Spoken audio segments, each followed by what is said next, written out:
चलिए शुरुआत करेंगे। बाबरी मस्जिद राम मंदिर अराजी तनाज़े पर सुप्रीम कोर्ट में समाअत हुई। सुप्रीम कोर्ट ने सालिसी पैनल से रिपोर्ट तलब की है। रोजाना समाअत पर फैसला 25 जुलाई को सुनाया जाएगा। बाबरी मस्जिद और राम मंदिर अराजी तनाज़े पर इंतहाई अहम समाअत के दौरान सुप्रीम कोर्ट ने सालिसी पैनल को प्रोग्रेस रिपोर्ट की तफसील जमा करने का हुक्म दिया। सुप्रीम कोर्ट ने आइंदा जुमेरात यानी 18 जुलाई तक प्रोग्रेस रिपोर्ट जमा करने का हुक्म दिया। सुप्रीम कोर्ट ने कहा कि अगर सालिसी के अमल में कोई पेशरफ्त नहीं हुई है तो 25 जुलाई को यह फैसला किया जा सकता है कि उस दिन से रोजाना इस मामले पर समाअत हो। दरअसल मंगल के रोज बाबरी मस्जिद राम मंदिर केस में एक अहम फरीक ने इल्जाम आयद किया था कि सालिसी पैनल ने अयोध्या तनाज़े का हल निकालने के लिए सालिसी के अमल में कोई पेशरफ्त नहीं की है। इस फरीक ने अर्जी दाखिल करते हुए कहा था कि सालिसी पैनल इस तनाज़े का हल निकालने के लिए कारगर साबित नहीं हो रहा है, इसलिए रोजाना समाअत का रास्ता इख्तियार किया जाए। सुप्रीम कोर्ट ने इस अर्जी पर समाअत का फैसला किया था, जिसमें सालिसी पैनल को तफसीली रिपोर्ट जमा करने का हुक्म दिया गया है। Bureau report, news 18 Urdu. मारूफ वकील जफरयाब जिलानी ने कहा है कि रिपोर्ट में क्या है ये ना हम जानते हैं और ना हमें ये बताने का इख्तियार है। हम सुप्रीम कोर्ट के हर फैसले का इस्तकबाल करेंगे। सुप्रीम कोर्ट ने ये कहा है कि मध्यस्थता पैनल के जो चीफ हेड हैं जस्टिस खलीफुल्लाह साहब, वो अपनी रिपोर्ट 18 जुलाई तक दे दें। स्टेटस रिपोर्ट क्या पोजीशन है, अगर कोई चांसेस हैं मीडिएशन के सक्सेसफुल होने में तो कोर्ट उसको गौर करेगा, और अगर नहीं है तो फिर कोर्ट 25 जुलाई से बहस सुनेगा। ये सुप्रीम कोर्ट के जज ने कहा है, जो हमें इत्तला मिली सुप्रीम कोर्ट से। तो ठीक है, इसमें क्या, हम तो पहले से भी कहते रहे हैं, क्योंकि हमें नहीं पता कि मध्यस्थता में क्या चांसेस है कि नहीं। उधर निर्मोही अखाड़ा ने सुप्रीम कोर्ट के जरिए जल्द सुनवाई का खैर मकदम करते हुए कहा कि सुनवाई जल्द हो अच्छी बात है, लेकिन अगर बातचीत से कोई हल निकलता है तो बेहतर होगा। कोर्ट ने ये जो साफ तौर पर कहा कि अगर हम मध्यस्थता की जो रिपोर्ट है जो 18 जुलाई तक दाखिल करनी है, उससे हमको नहीं लगा कि कोई हल निकल रहा है तो हम 25 जुलाई से मुख्य मामले की सुनवाई शुरू कर देंगे। क्या ये ठीक है? बिल्कुल ठीक है, क्योंकि पास में डेट है, कोई लंबी डेट नहीं लगाई जा रही, तो इसलिए सारे लोग खुश हैं, सारे पक्षकार खुश हैं कि जल्दी से जल्दी इसको निपटाया जाएगा। आप क्या मानते हैं, मध्यस्थता जारी रहनी चाहिए? ठीक चल रही है मध्यस्थता बिल्कुल जारी रहनी चाहिए। अगर 15 अगस्त तक का टाइम मिला है तो एक बार और उनको कोशिश करने का, तब तक तो बिल्कुल कोशिश करके निपटाना चाहिए। मध्यस्थता के माध्यम से सबसे अच्छा रिपोर्ट होगा।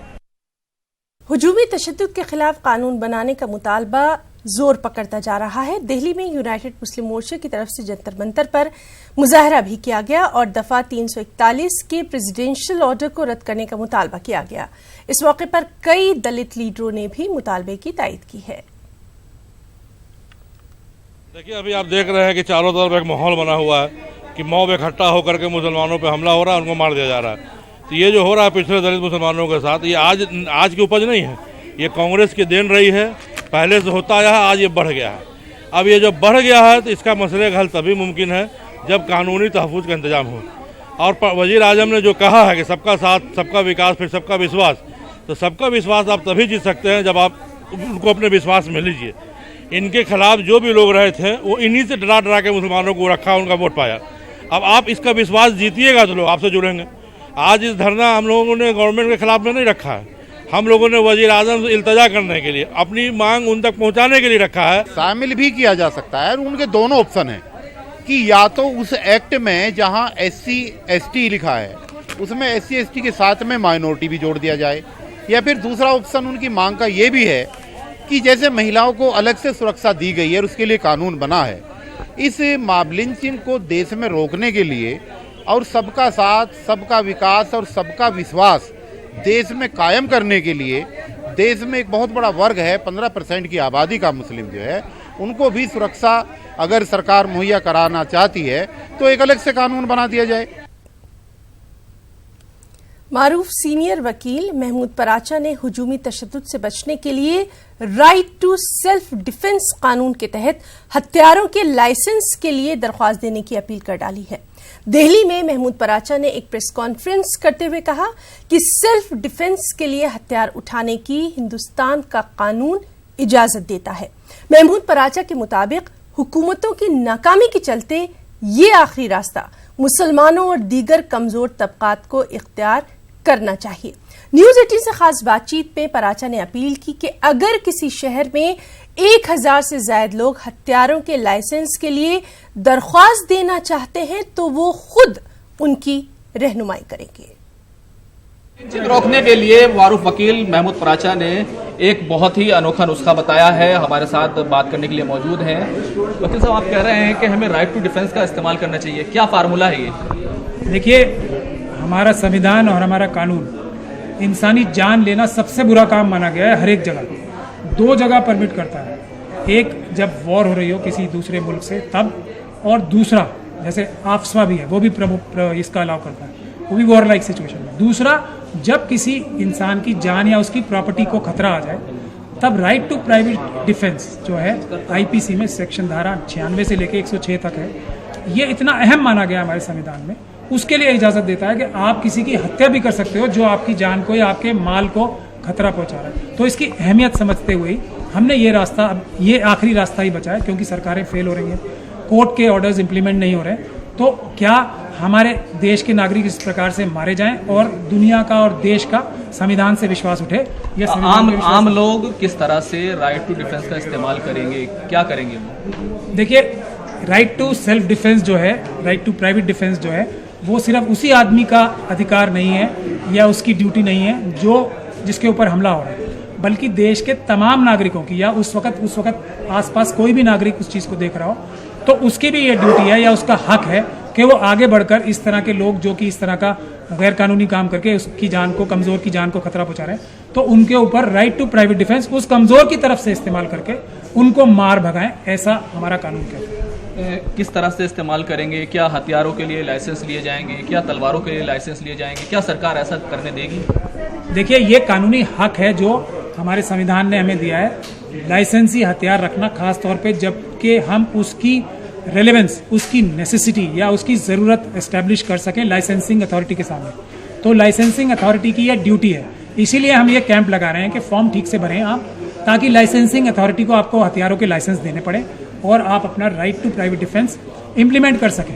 आप लखनऊ की बात कर रहे थे कि वहाँ पर 25,000 से ज़्यादा लोग एक साथ अप्लाई करेंगे अपने डिफेंस के लिए, लाइसेंस के लिए भी, और इन्होंने ये भी कहा है कि हमें ये भी ट्रेनिंग दें, लाइसेंस के लिए तो अप्लाई करेंगे कि हम कितनी हद तक जाके राइट टू प्राइवेट डिफेंस में क्या क्या कार्रवाई कर सकते हैं कि हम इस कानून का उल्लंघन ना करें, ये भी सिखाना बहुत ज़रूरी है। कब जा रहे हैं आप और क्या इसमें क्या पूरा प्लान है?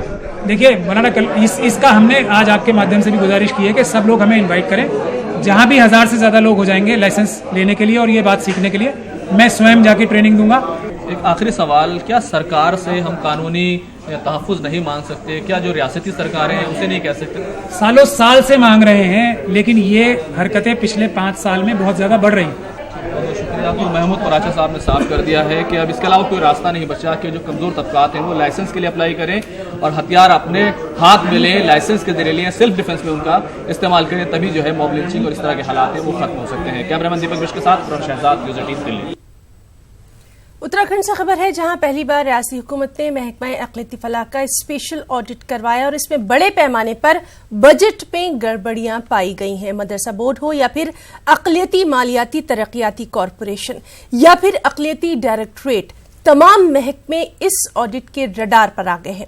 इन बदउनवानियों के खिलाफ वज़ीर आला ने सख्त कार्रवाई का भी इशारा दे दिया है। एक रिपोर्ट। भैया, जो वित्तीय अनियमितताएं होंगी उस पर कार्रवाई होगी।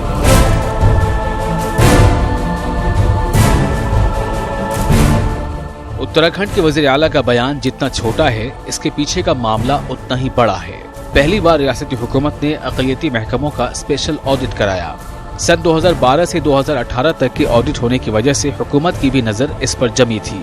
कई महीने तक महकमे मालियात की स्पेशल ऑडिट टीम ने महकमे अक़लियती फलाह के डायरेक्टरेट में बने हर महकमे की फाइलों को बारीकी से खंगाला। स्कीमों और तजवीज़ात से जुड़े दस्तावेजात जांचे गए। मदरसों से जुड़ी मरकजी हुकूमत की स्कीमों पर मिले बजट का लेखा जोखा देखा। इसके बाद अब जो पहली रिपोर्ट तैयार हुई उसने इंतजामिया से लेकर महकमे अक़लियती फलाह तक सबको चौंका दिया है। तो आप कह रहे हैं कि 2012 से लेकर 2018 तक विशेष ऑडिट किया गया है। इस संबंध में तो रिपोर्ट अभी सबमिट की गई है, अभी मैंने तो देखी नहीं है। जहाँ तक रिपोर्ट की बात कही गई है जिसमें अनियमितता की बात कही, संभवतः अनियमितता नहीं है। जो रिपोर्टें ऑडिट विभाग द्वारा कही गई उस समय संभवतः यूसी का प्रकरण जो उन्होंने जिक्र नहीं किया है, संभवतः निदेशालय द्वारा या मदरसा बोर्ड द्वारा जो कैप्शन में लिखा हुआ है कि हमने यूसी फर्स्ट किस ले लिए, सेकंड किस देनी है, संभवतः उस कारण से जो अनियमितताएं दिखाई दे रही है, अन्यथा ऐसे नहीं है। ऑडिट रिपोर्ट के मुताबिक साल 2012 से 2018 के बीच मदरसों में क्वालिटी एजुकेशन मुहैया कराने के नाम पर मरकजी हुकूमत की तरफ से जो रकम दी गई थी उसे भी बेकायदगी से खर्च किया गया, लेकिन मदरसा बोर्ड के डिप्टी रजिस्ट्रार किसी भी तरह की बदनवानी से इनकार कर रहे हैं। देखिए, मदरसों में जो निर्माण का कार्य है वो निदेशालय के द्वारा संचालित हुआ है। मदरसा बोर्ड द्वारा किसी मदरसे को कोई पैसा का आवंटन ही नहीं हुआ तो अनियमितता होने का तो मतलब ही नहीं है। जहाँ तक रिपोर्ट का प्रश्न है, इसका सही जवाब जो है वो निदेशालय ही दे पाएगा, क्योंकि उन्हीं के लेवल का ये मैटर है। मदरसा बोर्ड एग्ज़ाम कंडक्ट कराता है, मदरसा बोर्ड जो है मान्यताएं देता है, और पैसे संबंधी तो किसी को देने का कोई प्रश्न ही नहीं है, क्योंकि वहाँ से तो चालू ही नहीं कोई स्कीम। महकमे मालियात की स्पेशल ऑडिट टीम ने मदरसा बोर्ड के चेयरमैन और नायब चेयरमैन और दीगर पर हुए मनमाने खर्च को भी बदनवानी माना है। इसके अलावा मदरसों की जदीदकारी के नाम पर भी करोड़ों की हेरफेर टीम ने जांच में पकड़ी है। अब देखना यह होगा कि वज़ीर आला त्रिवेंद्र सिंह रावत इस रिपोर्ट के सामने आने के बाद कब और कितने ओहदेदारों पर कार्रवाई करते हैं। न्यूज़ 18 उर्दू के लिए देहरादून से आसिफ की रिपोर्ट। मगरबी बंगाल में मुसलमानों की तरक्की के हुकूमत के दावों के बावजूद रियासत का मुस्लिम तबका मुसलमानों की सूरत हाल को अफसोसनाक करार दे रहा है। कोलकाता के मौलाली यूथ सेंटर में ऑल बंगाल अक़लियती यूथ फेडरेशन की जानिब से मुनक़िद अक़लियती सेमिनार में सियासी समाजी लीडरान ने शिरकत की। इस सेमिनार में शरीक साबिक़ MP मोहम्मद सलीम ने मुसलमानों से हुकूमत के खिलाफ आगे आने की अपील की। साथ ही उन्होंने वज़ीर आला ममता बनर्जी पर RSS के एजेंडे पर काम करने का इल्जाम लगाया। फेडरेशन के चेयरमैन कमरुज़्ज़मा ने मुसलमानों की तरक्की के तई हुकूमत के इक़दामात को मायूस कुन करार दिया। प्रोग्राम में शरीक मौलाना अबू तालिब रहमानी ने सियासी जमातों पर मुसलमानों को वोट बैंक की तरह इस्तेमाल करने का इल्जाम लगाया। अमन के लिए भी लड़ना पड़ता है, यही बात मैं कहा। और बंगाल में खास करके लोग जो कसीर आबादी मुसलमानों की वो धोखे में पड़ गए थे। ममता बनर्जी जिस तरह से थोड़ा हिजाब पहनकर थोड़ा टिपू सुल्तान मस्जिद के इमाम को लेकर के और थोड़ा तो कुछ उर्दू अखबार वगैरह को साथ में लेकर के इंशाअल्लाह माशाअल्लाह सुभान अल्लाह 2-4 उर्दू शायरी बोल करके पूरे हिंदुस्तान के लोगों को और बंगाल के लोगों को खास करके बेवकूफ़ बनाई थी। मैं आज उनकी मौजूदगी में ये बात कहना चाहता हूँ और पॉलिसी की बात कर रहा हूँ, वरना वो वक्त आएगा कि आज मुर्शिदाबाद, बंगाल, मालदा के इलाकों में चले जाइए, मुसलमानों के घरों की हांडियों में खाना नहीं मिलेगा मगर बम जरूर मिलेगा। क्यों? सिर्फ आपके बम किसी आदमी को मारने के लिए है। मारने वाला कातिल भी मुसलमान, मरने वाला मकतूल भी मुसलमान। जब ये क्वालिटी आ जाए तो कोई पॉलिटिकल पार्टी आपकी हमदर्द नहीं बन सकती है, वो आपको। गुजरात हज कमेटी को तहलील हुए 1 साल का वक्फा गुजर चुका है, लेकिन अभी तक नई कमेटी तश्कील नहीं दी गई है। हज कमेटी की अदम तश्कील की वजह से आज़मीन को काफी दिक्कतों का सामना करना पड़ रहा है। खास रिपोर्ट। यूं तो हज से जुड़े दस्तावेजी काम सरकारी अफसरान अंजाम देते हैं, लेकिन आज़मीन के लिए दीगर सहूलियात फराहम करने का काम हज कमेटी का होता है। गुजरात हज कमेटी की तहलील को 1 साल का वक्त गुजर चुका है और नई कमेटी तश्कील नहीं दिए जाने से आज़मीन को काफी मुश्किलात का सामना करना पड़ रहा है।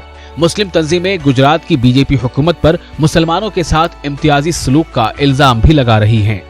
जो हज पे गए थे उन्हें वहाँ मक्का पहुँच के हुए थे, जैसे वहाँ पर उनको बेसिक सहूलतें जो रूम्स की प्रोवाइड की जाती है उसमें दिक्कत आएगी कि कई ख़वातीन और मर्दों को अलग अलग फैमिली जो बिलोंग करते हैं उन्हें एक साथ एक ही रूम में भर दिया गया था और खाने पीने की बहुत सारी दिक्कतें वहाँ पर पेश आई थी।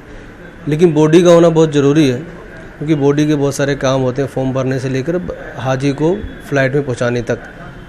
अब वो फॉर्म तो भरा चुके हैं, अब वो हज का सिलसिला शुरू होगा, लोग बाहर के शहरों से हज हाउस पे आएंगे, तो जब जिम्मेदारान नहीं होंगे तो उनको किस तरह मैनेज किया जाएगा, तो एक बहुत बड़ा सवाल है। सरकार की एक जिम्मेदारी होती है कि अलग अलग इंस्टीट्यूशन होते हैं, उनकी एक कमेटियां बनाए ताकि फंक्शनिंग सही से हो।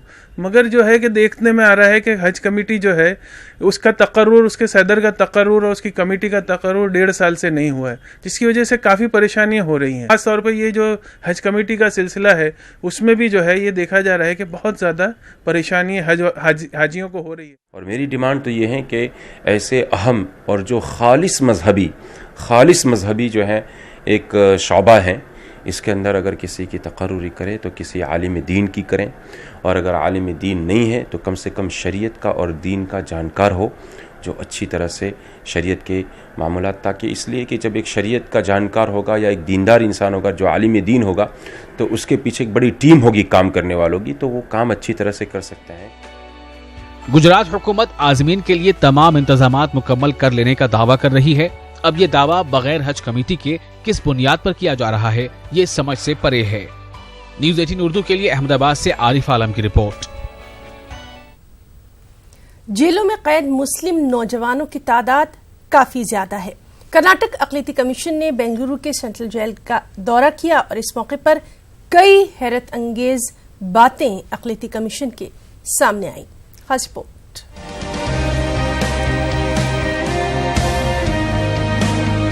कर्नाटक अक़लियती कमीशन के चेयरमैन जीए बावा और सेक्रेटरी अनीस सिराज ने बेंगलुरु की सेंट्रल जेल परपन अग्रहार का दौरा किया। इस मौके पर कमीशन ने पाया कि जेल में मौजूद जेर समात कैदियों की कुल तादाद 30 से 35% अक़लियती तबके से ताल्लुक रखती है।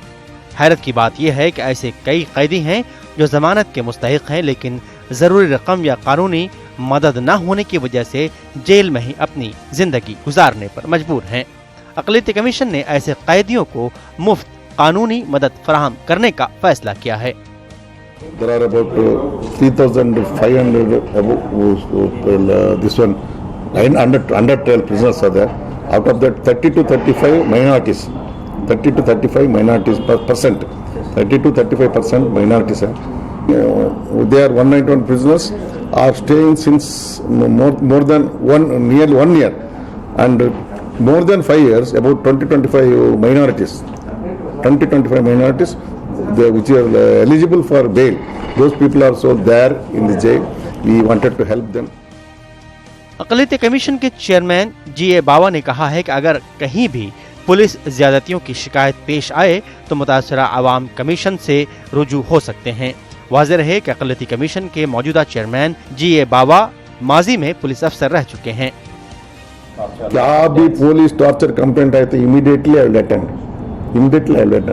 It is very easy for me, and I will talk to DC, SP, and I will know all them. And if there is any necessity, I will visit the spot and I will inquire. Otherwise, I will summon the concerned officers here, and I will take action and see that justice is given to the persons. जेलों में कैद बेकसूर और जमानत के लिए मुंतजिर नौजवानों को मुफ्त कानूनी मदद फराहम करने के लिए बेंगलुरु के इस्लामिक इंफॉर्मेशन सेंटर और वकला की टीम नूरेन एसोसिएशन एड्स ने रजाकाराना खिदमत फराहम करने की पेशकश की है। न्यूज़ 18 उर्दू के लिए बेंगलुरु से रऊफ हल्लूर की रिपोर्ट। अलहदा रियासत तेलंगाना की तश्कील के बाद हर साल 11 जुलाई को मारूफ इंजीनियर अली नवाज जंग की यौम पैदाइश के मौके पर इंजीनियर्स डे मनाया जाता है और इस साल इंजीनियर्स डे के मौके पर तारीखी यादगारों के तहफ़्फ़ुज़ के लिए जद्दोजहद करने वालों ने हुकूमत से पुरजोर मुतालबा किया कि वो सिर्फ तेलंगाना की तारीख की अहम शख्सियात की याद को ही नहीं बल्कि तारीखी यादगारों की हिफाजत को भी यकीनी बनाएं।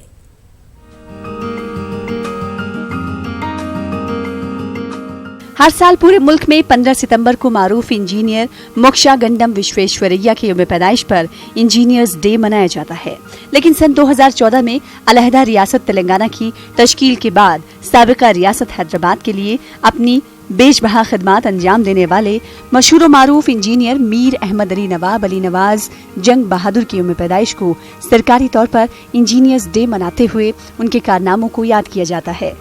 उनके कारनामों में आबपाशी और पीने के पानी के डैम्स, हिमायत सागर, उस्मान सागर, निजाम सागर और अली सागर की तामीर शामिल है। नई दिल्ली का हैदराबाद हाउस भी इन्हीं की जेर निगरानी तामीर किया गया था। जिनका अक्सर नाम मीर अहमद अली था उनका और खिताब उनका उस्मान सागर, हुमायूं सागर, आपके निज़ाम सागर, यहाँ तक कि उनकी ज़िंदगी में आप देखिए उनकी मकबूलियत या उनकी पॉपुलैरिटी का ही अंदाज़ा आप लगा सकते हैं कि उनकी ज़िंदगी में निज़ाम गवर्नमेंट निज़ामाबाद में एक रिजर्वायर का नाम अली सागर उनके नाम से रखे। दिल्ली का जो हैदराबाद हाउस है उसके लिए गोदावरी और मांजीरा पे कई ब्रिजेस के लिए उनके खिदमत बनते थे। मॉडर्न डे महाराष्ट्र में एक सुकूर बैरेज के नाम से सुकूर बैरेज 2014 से 11 जुलाई को उन्होंने तेलंगाना इंजीनियर्स डे मनाने का। तेलंगाना की रियासती हुकूमत शदीद अवामी रद्द-ए-अमल के बावजूद तारीखी इरम मंजिल को तोड़कर उसकी जगह असेंबली की इमारत की तामीर के मंसूबे में लगी है। नवाब अली नवाज जंग बहादुर की यौम पैदाइश के मौके पर हैदराबाद की तारीखी यादगारों और सकाफत के तहफ़्फ़ुज़ के लिए जहद करने वालों ने इन्हें खराज अक़ीदत पेश किया, लेकिन साथ ही साथ हुकूमत तेलंगाना पर तनकीद करते हुए कहा कि वो तेलंगाना की तारीख और तारीखी यादगारों की हिफाजत से मुताल्लिक संजीदा नहीं है। इनका सवाल है कि इरम मंजिल पर सितम ढाके अली नवाज जंग पर करम क्यों है। इरम मंजिल वो भी तो इंजीनियर्स ही रहे हैं, वहाँ ज़रूरी है ऐसी इमारत को ढा करके आप वहाँ कोई एक ऐसी चीज़ बनाएं। तो ये सब चीज़ें आसार हैं, ये मार्कर्स ऑफ आइडेंटिटी हैं। अगर ये ख़त्म हो जाए तो हमारी शनाख्त ख़त्म हो जाएगी। उसके बाद फिर अली नवाज जंग के डे कोई माने नहीं रखेगा, ना ही ये जो हर थोड़े दिन को हमें याद दिला जाता है हुकूमत जो इस वक्त इक़्तिदार में है उनकी लीडरों की तरफ से कि उस निज़ाम का दौर बहुत अच्छा था। तो वो जो अच्छा दौर था उसके आसार तो बचाना चाहिए, उसको उनका तहफ़्फ़ुज़ भी ज़रूरी है। मीर अहमद अली नवाब अली नवाज जंग बहादुर 11 जुलाई सन 1877 को हैदराबाद में पैदा हुए। इन्होंने साबिक़ा रियासत हैदराबाद के अलावा उस दौर के ब्रिटिश इंडिया में आबी वसाइल के नेशनल प्लानिंग कमीशन के चेयरमैन के तौर पर भी अपनी खिदमत अंजाम दी। निज़ाम सागर में अली नवाज जंग का मुजस्समा लगाया गया है, लेकिन उसकी खस्ता हाली से हुकूमत के कौल फेल में तजाद नजर आता है। न्यूज़ 18 उर्दू के लिए हैदराबाद से अनीसुर रहमान की खास रिपोर्ट। मिशन पानी को लेकर न्यूज़ 18 की मुहिम रंग ला रही है। पानी की कम होती सतह को देखते हुए पानी को महफूज करना बेहद जरूरी हो गया है। आइए सुनते हैं इस बारे में अनन्या पांडे का क्या कुछ कहना है। पानी बचाना बहुत बहुत बहुत इम्पॉर्टेंट है। आपके छोटे वे में भी कर सकते हैं। आप बहुत लंबे शावर्स के लिए मत जाइए। जब आप ब्रश कर रहे हो तो नाला बंद कीजिए। तो आप बहुत छोटी चीज़ें कर सकते हैं, पर बहुत इम्पॉर्टेंट है, क्योंकि जैसे कहते हैं बूंद बूंद से सागर बनता है। तो छोटी छोटी चीज़ें करें, पर बहुत इम्पॉर्टेंट रहेगा। तो बुलेटिन में फिलहाल इतना ही। आदाब।